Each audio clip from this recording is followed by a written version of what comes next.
I'm going to show you in this tutorial how to set up or how to install the Pinterest tag on Onhostinger website builder. First, we're going to need to create a Pinterest business account. Now, if you already have a Pinterest account, just head over to this website, this link, and then you just need to click on Tag Manager from here.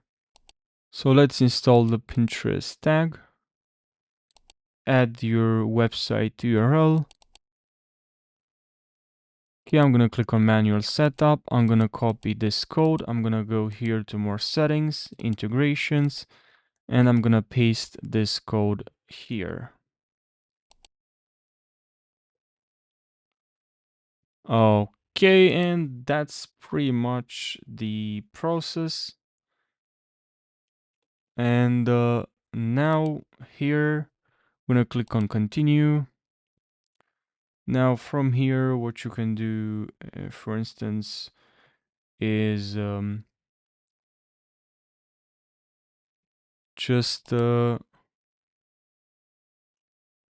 this code right over here, called page visit. Just copy this code as well and paste this code here, interactions, and right at the end, just paste this code as well. Okay, very easy. And now just don't forget to save the changes. And now your Pinterest tag is set up. You can track visitors on your website. But don't forget that to see any results, Pinterest Analytics, it's gonna take up to 24 hours. So yeah, remember that. So yeah, thanks for watching, and I hope you found this short video helpful.